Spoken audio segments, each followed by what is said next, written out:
Hey everyone, and welcome to the 50th episode of UFC Connected. Here's what's coming up. Proud Scousers Paddy Pimblett and Molly McCann share the inner workings of their team at the Next Gen Gym. Imagine being able to live your dream with one of your best friends. There's no act, it's just real. Khalil Rountree details the remarkable journey from overweight misfit to UFC standout. I want to be able to tell a story with my life. And Contender Series graduates give their thoughts on the show and how it helped take their career to the next level.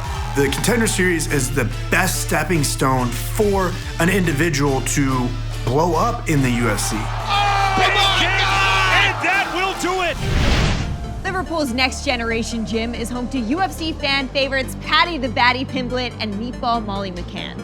Since joining the UFC roster, the Proud Scousers' boisterous personalities and entertaining fights have really just taken the MMA world by storm. We head to the north of England to find out more about the team in this edition of Battlegrounds.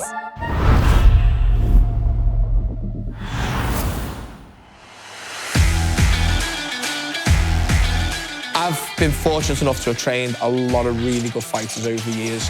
Terry Etim, Rosie Sexton, Danny Roberts. We've had different generations of fighters throughout the 20 years that I've been doing this. Paddy Pimblett, representing the Next Generation Gym in Liverpool. For me, the one that kind of always stood out is the loudmouth, skinhead, braces, Patrick Pimblett. Paddy Pimblett, big front kick, surging forward again. When he first started, he was a skinny boy that just had this belief in himself that he was going to be the best ever. Paddy, the Paddy Pimblett. When I first signed, I still had a skinhead. A few fights later, I grew my hair a bit. Cage Warriors come to the Echo and they'd never seen nothing like it. He's not worrying about the goal. Looks like he might be fighting to the back. You get the sense that you're witnessing something special. We had it in Dublin with Conor McGregor. We might just have it in Liverpool with Paddy the Baddy Pimblett. He has always stood out from the crowd. He's got this self-belief you either have or you don't have. He has that in abundance. Flying in a big right hand. Paddy Pimblett. He's done it. Paddy Pimblett is the new Cage Warriors featherweight champion of the world. No one ever thought they'd be able to sell that out without the UFC name attached to it, and guess what? We did. Seeing all kids in the Echo Arena going bananas, they were all in here the next week.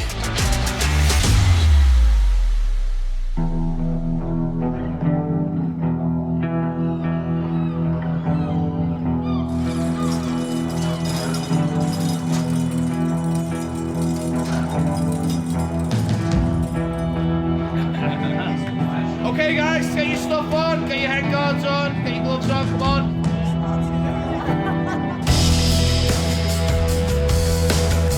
When I first found an interest in UFC, it was clear to me that there wasn't anywhere I was going to be able to do it locally.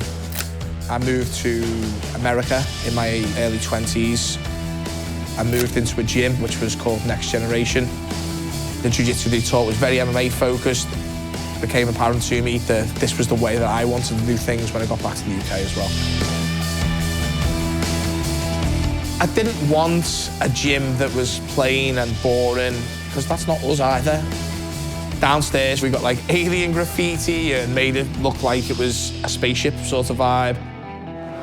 Okay, guys, if you do jiu-jitsu, let's go, come on. My main qualification or credential is my 3rd degree Brazilian Jiu-Jitsu black belt. Obviously, Paul's a heavy-set man. People look at him and go, what? He's not a coach. Come in the gym and watch him coach then. Drop this knee, drag the hip, seatbelt, toes, pressure. A lot of MMA coaches are ex-fighters. I had 2 amateur MMA fights back in the day. I'm not a professional MMA fighter, that's not me.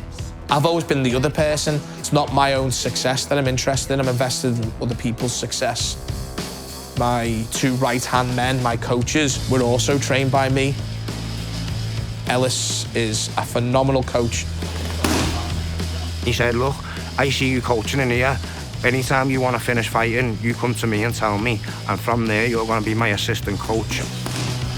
In a very selfish way, it's good for us all that Ellis retired, because the team wouldn't be doing as good as it is. Now drop. Adam, where he's took a step back from fighting. He's took a step forward in coaching, and we're the best we've ever been now, by a mile. Liverpool's own Meatball, Molly McCann!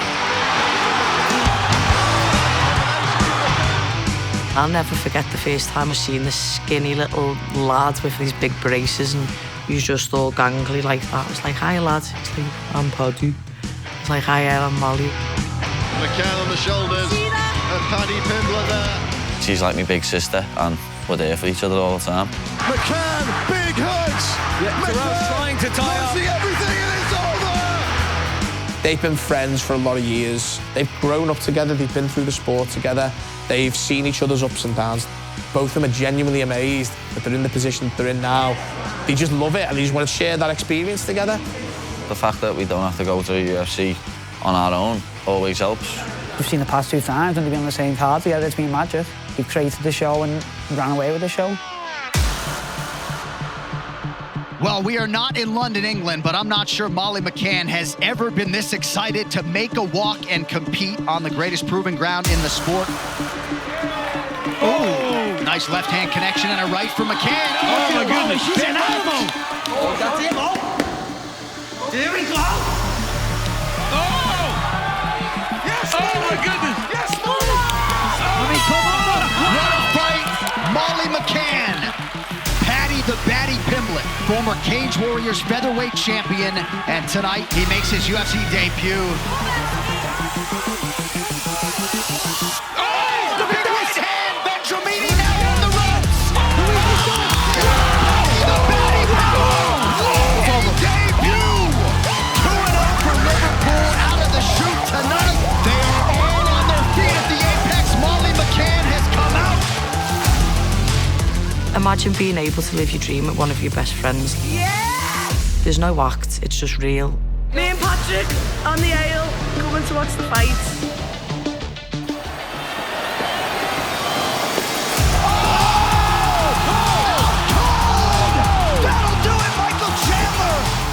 They're getting flew to pay-per-view events by the UFC to be guest fighters. They're becoming one of them names that people talk about that don't necessarily know much about the sport, but they've heard of Paddy and they've heard of Molly. Just follow me, just follow me. There's a lot of kids in Liverpool now that don't know who the Beatles are, that know who Paddy and Molly are. It's great to see the charity work that they do. Paddy and Molly are both actively involved in so many things. Martial arts is always about paying it forward. I'm a community liaison officer for Weapons Down, Gloves Up, bringing the community off the streets, putting them into employment and making our area a safer place for the kids to grow up in. I hope I do end up earning as much money as Conor McGregor, lad. Then no child in my city will ever eat from a food bank ever again.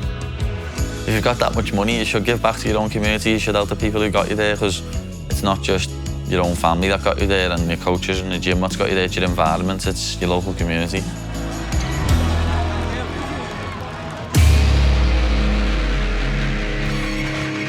After an agonising 3-year wait, the combat sports leader is back in the UK. We are all set for a scintillating sporting occasion in the capital city. I would say UFC London was the highlight of my coaching career so far. There is Meatball Molly McCann, and look at her, absolutely loving it. Feet in, let's get in. Oh, that's a huge shot. She's standing with that. This could be it.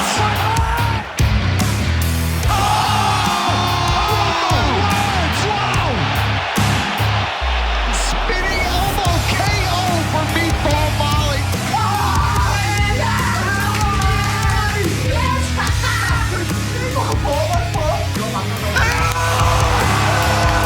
She couldn't believe it as much as everyone else in the crowd couldn't believe it. Because she just didn't know how to express her feelings of how happy she was. She said she didn't know where she was running. And then there was someone holding a pint to her and someone holding a belt. And usually she'd be taking the pint first, wouldn't she? But she took the belt. Paddy the Baddy, this guy, he is not short on confidence. Big shot. Body triangle. He's got the body triangle. Although, this looks tight. This could be it. He's done it. Paddy has done it in London.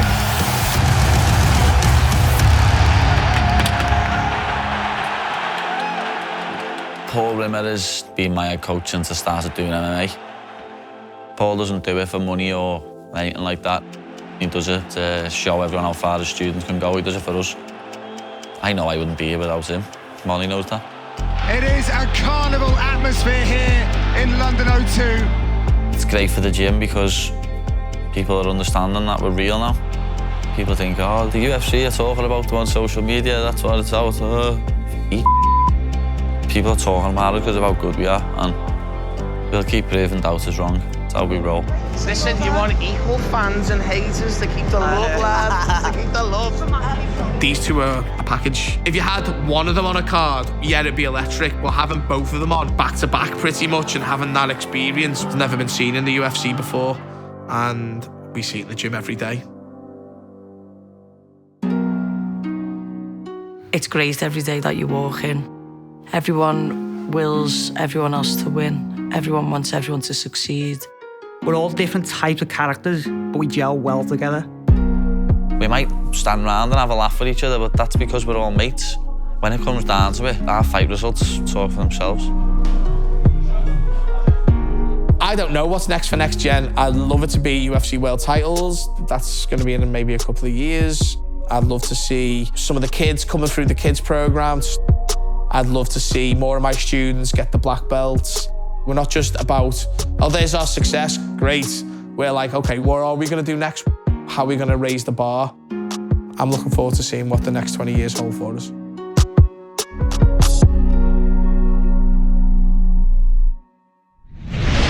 UFC light heavyweight Khalil Rountree is no stranger to overcoming adversity. Bullying and the loss of his father at an early age led to Khalil dealing with depression and substance abuse. Desperate for a change, he enrolled in a local MMA gym to improve his health, a decision that would completely turn his life around. Khalil developed into a world-class MMA fighter and is determined to use his platform in the UFC to inspire others. Here is more about Khalil's incredible story in Origins. Khalil Rountree Jr. 12 years that I've been fighting. I don't want to wait until I'm a champion to be able to tell my story. Being a 300-pound kid on the brink of suicide, burdened by depression, not knowing what to do in my life. I just want to be able to share that and really inspire people that feel just like I do. Because maybe those are some lives that I can change. So when I come in here, man, that's my focus. I want to be able to tell a story with my life.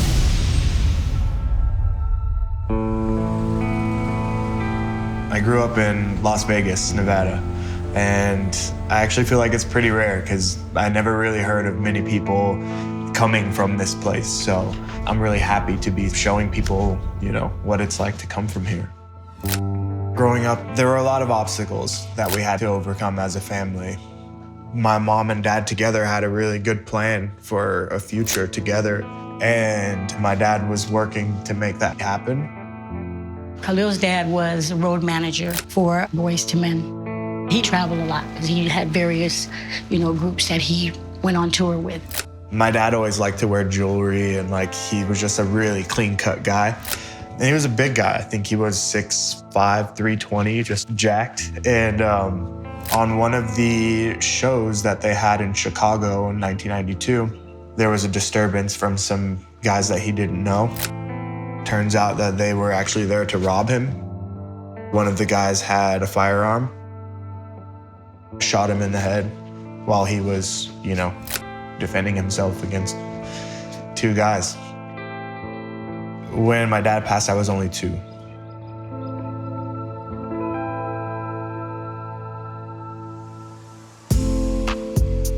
I think because of who my father was, I just had this connection to music, and I was led by music. Whether it was on my birthday or Christmas or anytime there was extra money, I would ask my mom for a new instrument. If it wasn't one instrument, it was another instrument, and before you know it, he was mastering all of them. That's what made him happy. That was the start of it all. Once I figured that I can make my own music, then a snowball effect from there. When I was in elementary school is when I first started to freely explore my own musical interests. And I have some of my earliest happy and traumatic moments in elementary school. I remember one day I wore an NSYNC t-shirt and some kids made fun of me for wearing it, and they were just like laughing at me. I think that's when I started to kind of feel like different and like, why are people making fun of me? I'm not doing anything wrong. In front of the school, I just like flipped my shirt inside out, sat there just like so sad. I didn't really know how to react. I didn't know how to fight back. I just took it in.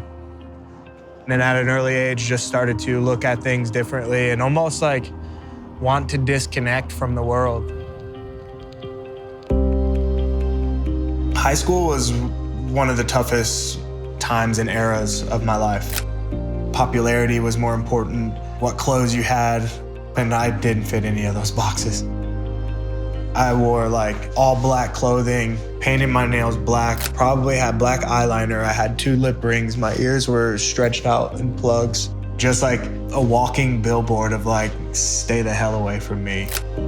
I was way too shy and just internally scarred from being bullied. And towards the end of high school, I started smoking and just eating unhealthily. I got myself up to 305 pounds at 19 years old. And that drove my mental health down too because I didn't feel good about myself. That's when I started experimenting with drinking at a really early age. It was a pretty bad time. At first, I didn't notice it. I didn't take it so serious. I didn't. I just thought, oh, you know, it's a phase. That's, you know, all teenagers go through it. But then I realized the more that he kept to himself, he wouldn't really interact with too many people. So, yeah, it concerned me a lot. My health was going down, and there was a night my heart felt like it was gonna stop, and it scared me. Something snapped in my mind where like, okay, I have to do something differently. I couldn't live the same way that I was living anymore.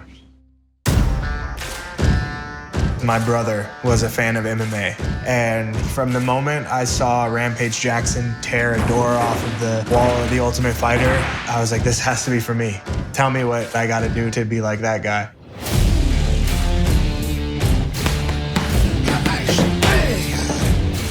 Khalil's been a fighter from day one, and I think he always wanted to be more than just what life handed him. Losing his father and overweight and you know, depression things and stuff like that. A lot of people don't succeed in life through those things. Day by day, he's really learning to take those things, harness it, and point it in the right direction. And now you're seeing a lot of the good, positive things come out of it. About 3 months into training, I told my coach, I think I can do this. I want you to sign me up. He's like, you need to lose 100 pounds, 205 instead of 305. So that became my next addiction, was like, okay, how am I gonna get all this weight off? Go. John Wood asked me to take a look at Khalil.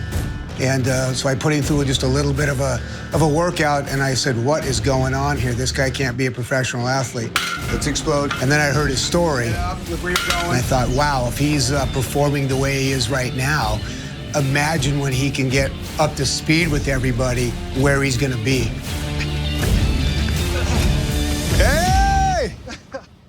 Fighting out of Las Vegas, Nevada, Khalil Rountree.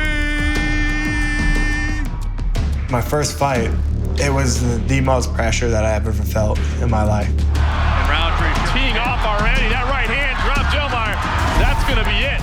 But I went out there and I won the fight, and everybody was cheering, and I was like, whoa. Like, it was just a completely different experience than what I was used to. I just knew that I wanted to do it again. Khalil Rountree has done it again, my word. The third fight that I had professionally was only to be eligible to get into The Ultimate Fighter. Everything that I wanted, which was to be in the UFC, even though I only had 3 professional fights, it was all riding on that third fight. I went out and tried to end the fight early. The guy clipped me, I fell. Hooking punches, catches Rountree with an uppercut. And before the second round, I win by knockout. Khalil Rountree. Big come on, one punch KO. Khalil Rountree. It We woke up the next day, drove back to Vegas, had one sleep, and then the Ultimate Fighter tryouts. I'm gonna be the next Ultimate Fighter, and I'm gonna put on a show. A damn good one.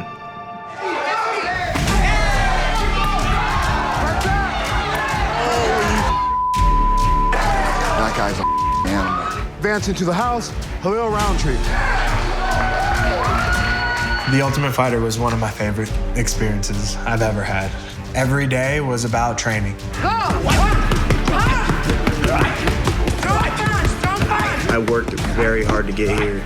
I just want to be able to put on a great performance so people want to continue to see me fight.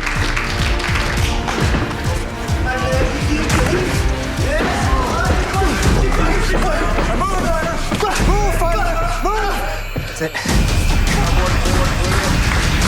Winner by TKO, Khalil. I'm thankful, man. It's been a long journey to get to this position. MMA is the first sport that I've ever really participated in. Before that, I was 300 pounds, just out of shape. I didn't have any goals, any direction. And now I'm here, the same place that had me change my life. And now I'm able to set that example for somebody else.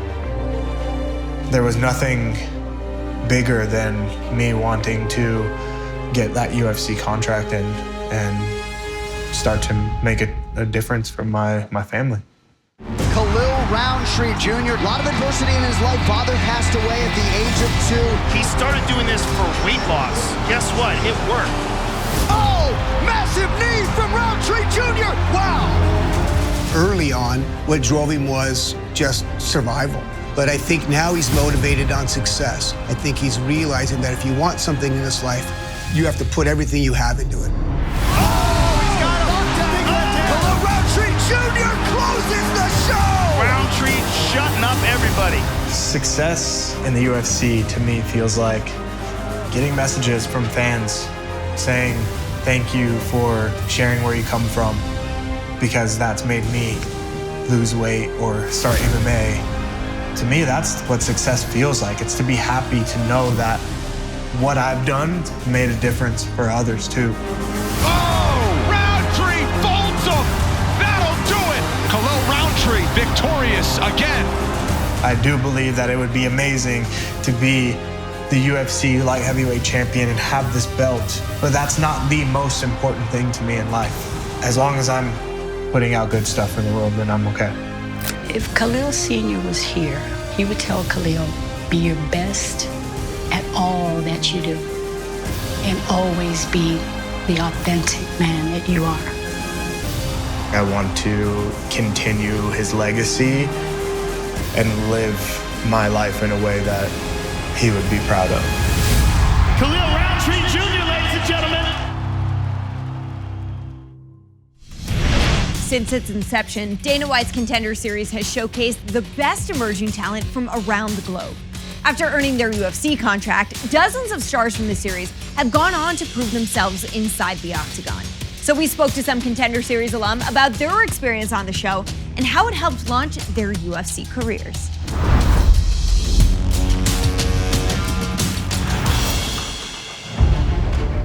The Contender Series is the best stepping stone for an individual to blow up in the UFC. Dana White's Contender Series gives these guys this rare opportunity. You just can't perform like come and win. You gotta perform. You can get in, and now you have your debut. You have to impress the boss. You have to impress Dana White. You have to impress the matchmakers, Sean Shelby and Mick Maynard. You have to show that you're exciting. You have to show that you're something that they would want to invest in. Boom! One shot is all it takes. It's bigger than the actual sport. These contracts that are offered, they can change your life and life of your families. Every fight's the most important fight. But that fight is the most important times about 100. I called it the most intense job interview in the world. Young up-and-comers are presented with the opportunity to prove themselves worthy of a UFC contract. These are UFC level fights that are two of the toughest guys they could find at that weight class. It's a real good trial for fighters because you're getting matched up with somebody who's probably got a similar record, and you guys both have the same end goal. Everybody's going in there to get a contract. Welcome to the Sugar Show. I like it a lot, buddy. I'm on 4-5 KO Street. Everybody's going in there to try and knock each other's head off because they want to look good in front of Dana. People that are looking for the high-impact wins, the memorable fights, these top-tier finishes. When you bring Dana White to his feet, that's good for your career. When I heard about Dana White's Contender Series, I knew this was the show for me. When I first heard about the Contender Series, I immediately hit up my manager that day and I told him I wanted to get on it. My coach told me, you're gonna get on Contender. I just knew that that was kind of the path for me. You get a UFC level of production. You have a lot more lights and cameras. They give us a sport bra and shorts, but they don't say UFC. It's like Contender Series. It's like you're almost in, but you're not. You get to shoot all these like really cool like action videos. You've never had makeup put on you. You've never had a limo take you from the airport to the event. You walk out and there's no music. It's very eerie. Very small crowd, if any. Just a couple of friends and family of each guy. You see Dana White sitting cage side. You see the matchmakers there. Fighting in a room in front of Dana is nerve-wracking as hell. If you lose that fight, you don't know how long it's gonna be before you get that opportunity to be in the UFC again. You're almost on edge. Like, I gotta perform, and I also have to win, and I also have to impress Dana White. I think that's what the show's designed for, is to test your fortitude when you walk out there and you're staring at him. You're getting a lot of pressure put on you already, and the best tend to shine. It gave me an extra drive. It gave me an extra push. I could use that energy to motivate myself and prove worthy of the contract. Fight's on. Here we go. You also want to wow the crowd. They remember who I was, whether it was famous or infamous. This is a huge opportunity. Let's see how bad they want it. It's just made for fighters to succeed. What a fight. Dana knows exactly who this kid is now, and if things keep going the way they're going, that kid's going to be signed. After the fight, they take us back, they sit us in a row, and then there's a TV right in front of you, and you see yourself. And then on the other half of the TV, you see Dana White. Where do I begin with this one? So you don't know, even though you're confident, like, okay, I think I'm gonna get it, you really don't know, because 3 no's in a row, and then your turn comes up, you're like, man, am I gonna get this contract? Even if you have a really great win, there's a lot of guys that don't get picked up because there's just something missing or there's just something not there. You're looking at the screen and you're just praying like, come on, give me my contract, give me this contract. I can't say enough good things about her. Tracy, come on over here, you're in. Tracy Cortez, congrats. Then you hear those words from Dana. We're gonna take them. And this say, a dream come true.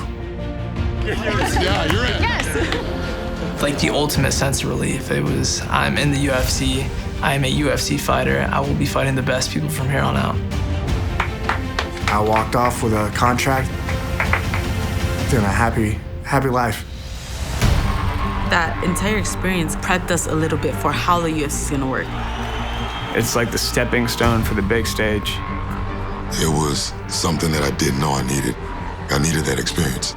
It really got me prepared for my actual debut. When it is time to make the real walk, it's like you've been there already. Once you experience that, you're like, I don't want to go back. You want to punch your ticket here and stay here for a long time. Introducing first, flying out of the blue corner. Contender Series definitely changed my life. Now that I don't have to work a 9-to-5 job, I can focus on fighting, I can focus on my tools and my technique, and I could have only done that through Contender Series. It's given me my stardom to the UFC. It's helped me gain experiences that are once-in-a-lifetime experiences. You're getting your name out there, and you're getting people to see who you are. It did help catapult me to be who I am today. This guy's got the chance to be a superstar. Quality of fighters coming out of the Contender Series is an exceptional level.